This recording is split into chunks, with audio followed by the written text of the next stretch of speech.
വിശുദ്ധ ബൈബിളിൻ്റെ പൗലോസ് എഴുതിയിട്ടുള്ള കത്തുകളിൽ, കൊരിന്ത്യസിന് എഴുതിയിട്ടുള്ള കത്തുകളിൽ പറയുന്നത്, ശിരോവസ്ത്രമില്ലാതെ പ്രാർത്ഥിക്കുകയോ പ്രവചിക്കുകയോ ചെയ്യുന്ന ഏതൊരു സ്ത്രീയും തൻ്റെ തലയെ അപമാനിക്കുന്നു എന്നാണ്. അത് തലമുണ്ടനം ചെയ്യുന്നതിന് തുല്യമാണ്. സ്ത്രീ ശിരോവസ്ത്രം ഇടുന്നില്ലെങ്കിൽ മുടി മുറിച്ചു കളയട്ടെ.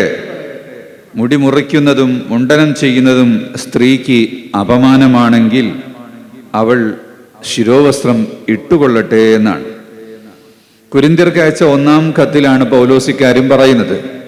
ബൈബിളിൽ ഇത്തരം സ്ത്രീകളുടെ ഹിജാബിനെ കുറിച്ച് തന്നെ വിശദീകരിച്ചുകൊണ്ടുള്ള ധാരാളം വചനങ്ങൾ നമുക്ക് കാണാൻ വേണ്ടി കഴിയും.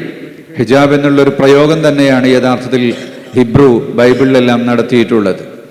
അപ്പോൾ അത് വിശുദ്ധമായി കരുതുന്ന ആളുകളാണ് ക്രിസ്ത്യാനികൾ, അതുപോലെ മുസ്ലിംകളും. മുസ്ലിങ്ങൾ പ്രത്യേകിച്ചും ഈ വിഷയത്തിൽ വളരെ കൂടുതൽ പ്രാക്ടീസ് ചെയ്യുന്നവരാണ്.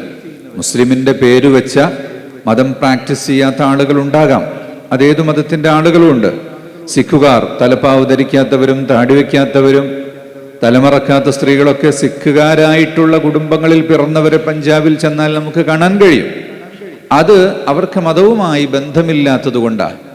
ഇവിടെ ഉദിക്കുന്ന പ്രശ്നം മതത്തിൽ ഇതുണ്ടോ അല്ലെങ്കിൽ അനിവാര്യമാണോ എന്നുള്ളതിനെക്കുറിച്ചുള്ള ഒരു ചർച്ചയെല്ലാം, മറിച്ച് അത് വിശ്വാസത്തിൻ്റെ ഭാഗമായുള്ളൊരു കാര്യം ഒരാൾ അനുവർത്തിക്കണം എന്ന് വിചാരിച്ചാലും അവർക്കത് അവകാശം കൊടുക്കണം എന്നുള്ളതാണ്. ധാരാളം ക്രിസ്ത്യാനികളുടെ സ്കൂളുകളിൽ വിദ്യാർത്ഥികൾ തലമറച്ചു പോകുന്നുണ്ട്, തൊപ്പി ധരിച്ചു പോകുന്ന ആൺകുട്ടികളുണ്ട്.